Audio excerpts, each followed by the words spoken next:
Hello friends, hi, welcome to my food friend. ఈరోజు ఈ వీడియోలో టేస్టీ గోంగూర పచ్చడిని చూపిస్తున్నానండి. చాలా అంటే చాలా టేస్టీగా ఉంటుంది.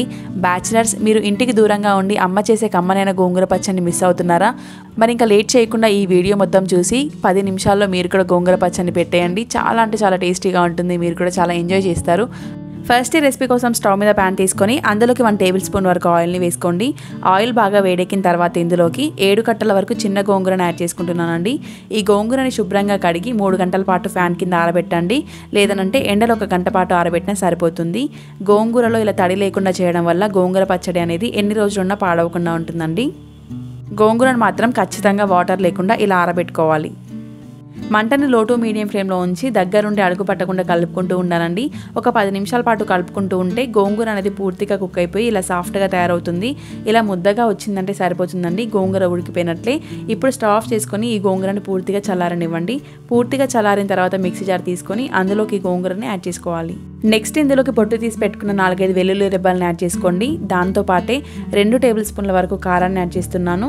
అలాగే మనం కారం ఎంతైతే యాడ్ చేస్తామో అందులో సగం ఉప్పుని వేసుకోవాలండి. ఏ నిల్వ పచ్చడికైనా సరే. ఇందులో 1 టేబుల్ స్పూన్ వరకు ఉప్పుని యాడ్ చేసుకుంటున్నాను. అలాగే 1/2 టీ స్పూన్ వరకు జీలకర్ర మెంతుల పొడిని యాడ్ చేసుకుంటున్నాను. వీటన్నింటినీ ఒక 30 సెకండ్ల పాటు బ్లెండ్ చేసుకుంటే సరిపోతుందండి. పచ్చళ్ళలోకి ఉప్పు కారం అంతా బాగా కలిసిపోతాయి. అలాగే గోంగూర కూడా కొద్దిగా మెదుగుతుంది. మరి మెత్తని పేస్ట్ లాగా ఎక్కువసేపు బ్లెండ్ చేయాల్సిన అవసరం లేదండి. ఈ విధంగా బ్లెండ్ చేసుకుంటే సరిపోతుంది ఒక 30 సెకండ్ల పాటు. నెక్స్ట్ తాలింపు కోసం స్టవ్ మీద ఒక చిన్న కడాయి తీసుకొని అందులోకి 3 టేబుల్ స్పూన్ల వరకు పల్లి నూనెను యాడ్ చేసుకోండి. ఈ పచ్చడి కోసం పల్లి నూనె అయితేనే బాగుంటుందండి.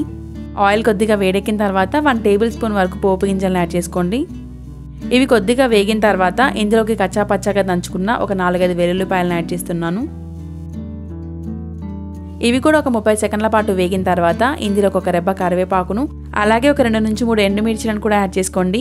ఈ ఎండుమిర్చి కూడా బాగా వేగిపోయిన తర్వాత ఇందులోకి చివరగా 1/2 టీ స్పూన్ వరకు పసుపును యాడ్ చేసుకుంటే సరిపోతుంది. పసుపును కూడా యాడ్ చేశాక ఒక 30 సెకండ్ల పాటు కలుపుకుంటూ ఫ్రై చేసుకుంటే సరిపోతుందండి. తాలింపు రెడీ అవుతుంది. నెక్స్ట్ ఇందులోకి మనం గ్రైండ్ చేసి పెట్టుకున్న గోంగూర పచ్చడిని యాడ్ చేసుకుందాం. పచ్చడిని యాడ్ చేసిన తర్వాత కూడా ఒక 30 సెకండ్ల పాటు ఆయిల్లో వేగనిచ్చి స్టవ్ ఆఫ్ చేసుకుంటే సరిపోతుందండి.